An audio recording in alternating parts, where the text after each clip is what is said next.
নমস্কার, আমি সুস্মিতা। স্বাদে আর আহ্লাদের আরও একটি পর্বে আপনাদের স্বাগত। আজ বানাবো তেহারি। এটা খেতে ভীষণ সুস্বাদু, অবাঙালিদের মধ্যে ভীষণ জনপ্রিয়। তো বাঙালিরাও খেয়ে থাকে, চলুন বানিয়ে ফেলি। যেই দিনটাতে মনে করুন রান্না করতে ইচ্ছে করছে না, কিন্তু ভালো খেতে ইচ্ছে করছে, এটা সেদিনের রেসিপি। কী কী লাগছে চলুন বলে দিই। আমি নিয়েছি 1 কাপ মতো বাসমতি চাল, লাগছে একটু ফুলকপি, আলু, টমেটো, ক্যাপসিকাম, পেঁয়াজ, 2 কোয়া রসুন আর কাঁচা লঙ্কা। এক্ষেত্রে আপনি চাইলে আপনার মন মতো অন্যান্য সবজিগুলোও ব্যবহার করতে পারেন। এই সমস্ত জিনিস ছাড়া লাগছে আর একটা ডিম। তো কুকারটা বসিয়ে দিয়ে আমি একটু সর্ষের তেল দিয়ে একটা ডিমকে একটু নুন দিয়ে ফেটিয়ে নিয়ে আগে ঝুরি ভাজা করে ভেজে তুলে নেব। যেটা বলছিলাম যে আমি বাসমতি নিয়েছি, আপনারা কিন্তু চাইলে গোবিন্দভোগ, পাহাড়ি আতপ আতপ যে কোনো কিছু দিয়েই করতে পারেন। তবে চেষ্টা করবেন আতপ চাল নেওয়ার। আর যদি সেদ্ধ চাল নেন সেক্ষেত্রে কিন্তু সবজিগুলোকে আরেকটু বড় করে কাটবেন, না হলে কিন্তু সেদ্ধ চাল সেদ্ধ হতে হতে আপনার সবজিগুলো গলে যাবে। আমি ডিমটাকে ফেটিয়ে ভালো করে ঝুরি ভাজা করে তুলে নিচ্ছি। এটা কিন্তু অপশনাল, কেউ যদি ভেজ তেহারি খেতে চান সেক্ষেত্রে ডিমটা কিন্তু না দিলেও চলে। আমি দিয়েছিলাম আমার পছন্দ বলে, মানে আমার খেতে ভালো লাগে বলে, তো নামিয়ে নিলাম। এরপর আবার কুকারটা বসাবো। যেটা বলছিলাম যে এটা কিন্তু 1 পট মিল, যে কারণে বললাম যেদিন রান্না করতে বা কাজ করতে ইচ্ছে করবে না, এটা সেদিনের রেসিপি। একটা হুইসেলে 10 মিনিট দরকার, সবজি কাটা থাকলে 10 মিনিটও লাগে না। যাই হোক, আবার একটু সর্ষের তেল দিলাম। তেলটা গরম হয়ে গেলে দিয়ে দিলাম একটু সাদা জিরে। তারপর একটা মিডিয়াম সাইজের পেঁয়াজকে আমি স্লাইস করে রেখেছিলাম, সেটা দিয়ে দেবো। একটু নাড়াচাড়া করে ভাজা ভাজা হলেই, মানে মিনিট খানেক আমি একটু ভেজে নেব। তারপর এর মধ্যে আমি আলুগুলো দিয়ে দেবো। আলুটাও একটু নাড়াচাড়া করে ভেজে, মানে মিনিট খানেক ভাজলেই যথেষ্ট। ভেজে নেওয়ার পরে এরপরে আমি এর মধ্যে দেব একটা ফুলকপি। মাঝারি সাইজের থেকেও মানে ছোট সাইজের একটা ফুলকপিকে আমি ছোট ছোট করে কেটে রেখেছিলাম, সেটা দিয়ে দেবো। এক্ষেত্রে আপনারা দেখতে পাবেন আমি একদম ফুলকপির গায়ে লাগিয়ে থাকা যে কুচি পাতাগুলো থাকে একটা পাতা দিয়েছি। এর কারণ হচ্ছে এক্ষেত্রে ফুলকপিগুলো তো খুব বেশি ভাজা হবে না, জাস্ট একটু সাতলানো হবে।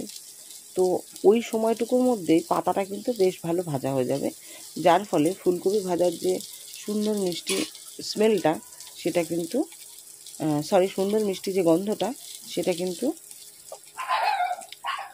আপনার তেলের মধ্যে চলে আসবে। এরপরে আমি দিয়ে দিলাম কুচিয়ে রাখা লঙ্কাটা। পেঁয়াজের সাথে রসুনটা আমি ছেড়ে দিয়েছিলাম, আর দিয়ে দিলাম ক্যাপসিকামটা। এগুলো একটু ভালো করে হালকা হাতে নেড়ে চেড়ে আরও মিনিট খানেক ভেজে নিতে হবে। এরপরে আমি একে একে মশলা দেবো। মশলার মধ্যে নুন, হলুদ এগুলো তো রয়েছেই, আর রয়েছে ভাজা মশলা। দেখুন, এগুলো নাড়াচাড়া করতে করতে যে ক্যাপসিকামটা ভাজা হয়ে গেল, তখন কিন্তু আমি টমেটোটা দিয়ে দেবো।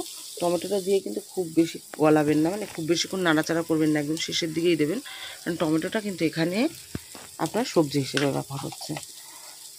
এরপরে দিয়ে দেবো নুন, হলুদ, লঙ্কার গুঁড়ো, আর দেবো একটু ভাজা মশলা।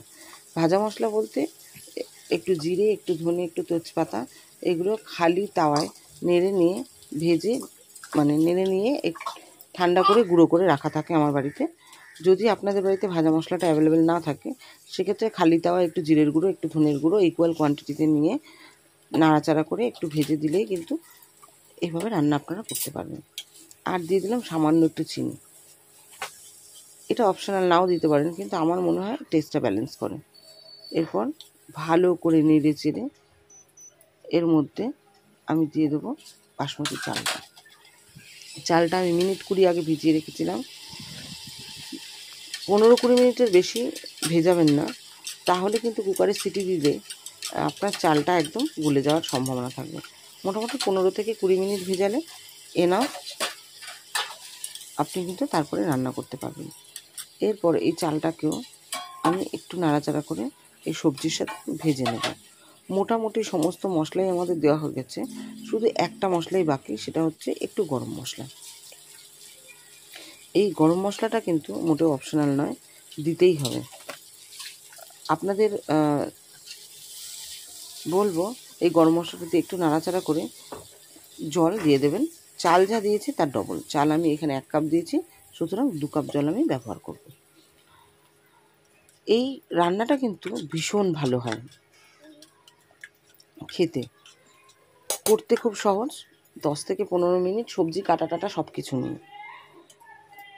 আর সবজি কাটা টাটা থাকলে আরও কমেও এটা তৈরি হয়ে যায়। গরম গরম তৈরি করে একদিন খেয়ে দেখুন। মোটামুটি এই সমস্ত সবজিগুলো সকলের বাড়িতেই থাকে। যদি কোনোটা না থাকে সেটা স্কিপ করবেন, আর অন্য কিছু যদি দিতে চান অ্যাড করে দেবেন, কোনো অসুবিধা নেই। শুধু একটা কথাই আমি বলবো, একটা সিটি দেবেন, দিয়ে একটু স্ট্যান্ডিং টাইমে রেখে দিয়ে কুকারটা খুলে দেবেন। যখন সিটি দেবেন আপনার আঁচটা কিন্তু হাই ফ্লেমে থাকা দরকার। একটা সিটি হলে তারপরে একটু স্ট্যান্ডিং টাইমে রেখে কুকারটা খুলে দেবেন।